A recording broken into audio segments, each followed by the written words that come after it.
जय हिंद विद्यार्थी मित्रांनो, तुमचं सहर्ष स्वागत आहे आपल्या अरहंत स्टडी फॉरममध्ये.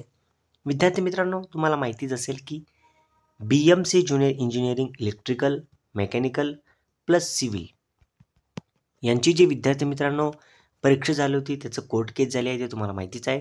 त्यानंतर विद्यार्थ्यांना 14 नोव्हेंबर 2025 जी आहे ती डेट तुम्हाला दिली गेली होती. तर या डेटला काय झालं ते संपूर्ण जी चर्चा आहे ते आपण या व्हिडिओमार्फत करणार आहोत. ही जी डिटेल्स आलेली आहे त्या रोजी काय झालं किंवा त्या दिवशी कोर्टामध्ये काय कामकाज झालं त्याची डिटेल जी आहे ती आलेली आहे. ती डिटेल्स मी तुम्हाला टेलिग्रामवर जी आहे ती तुम्हाला देऊन देईल. तिथून सुद्धा तुम्ही ती वाचू शकतात, तुम्हाला ते समजू शकते. परंतु विद्यार्थी मित्रांनो, तुमच्यासाठी चांगली जी गोष्ट आहे ती घडताना दिसत नाही आहे.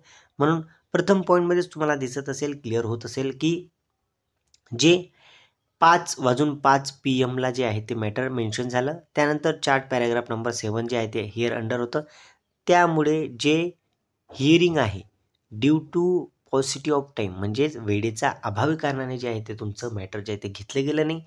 तोच पहिल्या पॉईंटमध्येच तुम्हाला जे वारंवार तुमच्यासोबत होत आहे की जो बॉम्बे हायकोर्टवर असणारा ताण आहे त्या ताणमुळे किंवा बॉम्बे हायकोर्टमध्ये असणारे जे केसेसची जी संख्या आहे त्या संख्यांना पाहून आपलं जे मॅटर आहे किंवा आपलं जे डिटेल्स आहे किंवा आपली जी गोष्ट आहे इंटरिम ऑर्डरसाठी ठेवलेली किंवा जी आपली जी होणारी ऑर्डर आहे ती ऑर्डर होत नाही आहे. याच कारणामुळे की ज्या दिवशी आपली डेट असते किंवा आपली डेट जी मागितली जाते किंवा आपली जी केस आहे त्या केसचं जे गांभीर्य आहे ते वकील असेल किंवा इतर जे त्यांचे जे सामनेवाले असतील ते जे आहे त्याचं गांभीर्य समजून घेत नाही आहेत आणि टेकन ऑन बोर्ड म्हणजे बोर्डवर घेऊन त्या गोष्टीची तत्पर किंवा हायकोर्टासमोर त्याचं गांभीर्य आणत नाही आहे. म्हणून विद्यार्थी मित्रांनो, तुमचं जे मॅटर आहे ते डेटवर डेट किंवा नेक्स्ट हिअरिंग मिळून पुढची तारीख मिळून आत्ताची जी तारीख आहे ती खूप लांबची आहे. तुमची जानेवारी म्हणजे पुढच्या वर्षाची तारीख तुम्हाला दिली गेलेली आहे. आता ही डिटेल आहे आपण वाचून घेऊयात की पुढे त्यांनी काय म्हटलं आहे की in several of this matter there are office objection as such of all office objection shall be remove within 2 weeks. जर काही ऑब्जेक्शन असतील तर ते 2 हप्त्याच्या आत ऑफिसचे जे ऑब्जेक्शन असतील ते त्यांनी रिमूव्ह करायचे आहे किंवा ते मग ते सेव्हरल जे मॅटर असतील ते त्यांनी रिमूव्ह करायचे आहे. Subject to compliance of this above. समजा काही कंप्लायन्स करायचं असेल, काही इंटरिम ऑर्डर असेल, काही ग्रांट झालेली असेल ती असेल ती कंटिन्यू असणार आहे.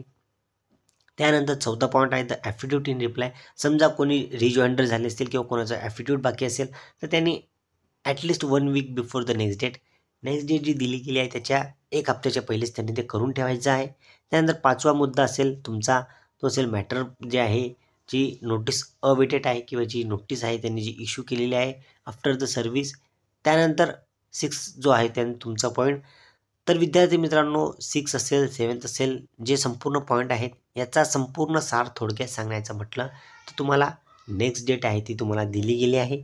ती जानेवारीमध्ये दिली गेली आहे. ती डेट तुम्हाला आता खूप लांबची दिली गेलेली आहे आणि अर्जंट ऑर्डर किंवा आपण जे म्हणतो की ऑर्डर जी आहे ती ऑर्डर कधी टाईप होईल, ऑर्डर कोणाच्या फेवरमध्ये येईल, कशी येईल, त्यानंतर तुमची गुणवत्ता जी यादी आहे किंवा तुमचे मार्क्स आहेत, तुम्हाला किती मार्क्स मिळाले ते तुम्हाला त्यावर समजणार आहे. म्हणून विद्यार्थी मित्रांनो, ही जी पदभरती आहे ही पदभरती अत्यंत त्रासदायक ठरताना दिसत आहे. आता मला वाटत होतं की जे 14 नोव्हेंबर आहे त्या दिवशी तुमचं जे आहे ते मॅटर जे आहे ते थोडंफार काहीतरी कन्क्लूड झालं असतं, परंतु तसं होताना दिसत नाही आहे. विद्यार्थी फ्रस्ट्रेशनमध्ये आहेत. याचं कारण म्हणजे कोर्ट केस आणि त्याचं दुसरं कारण म्हणजे विद्यार्थ्यांना गुणवत्ता किंवा त्यांचे जे किती मार्क त्यांना मिळाले आहेत ते सुद्धा त्यांना समजत नाही आहे. म्हणून विद्यार्थी मित्रांनो, तुम्हाला मी अपडेट आहे ती तुम्हाला तंतोतंत देत आलेलो आहे.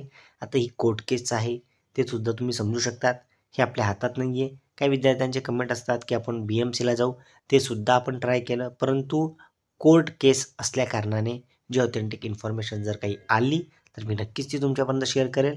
आता ही जी पूर्ण डिटेल आहे ती तुम्हाला टेलिग्राम चॅनलवर मिळून जाईल.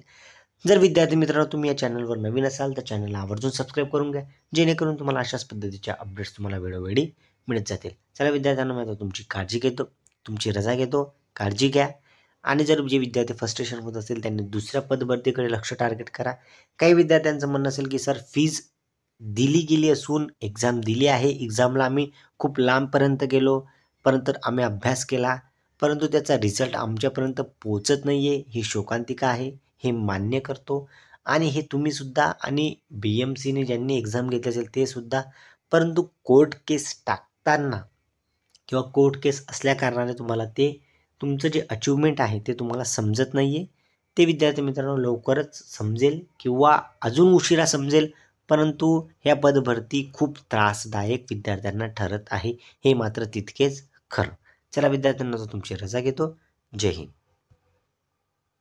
तुमची जर काही व्हॅल्युएबल कमेंट असतील तर तुम्ही कमेंटमार्फत तुम्ही सांगू शकतात. जर तुमच्या डोक्यात काही प्लान असतील की आपण काय केलं पाहिजे ते सुद्धा तुम्ही करू शकतात.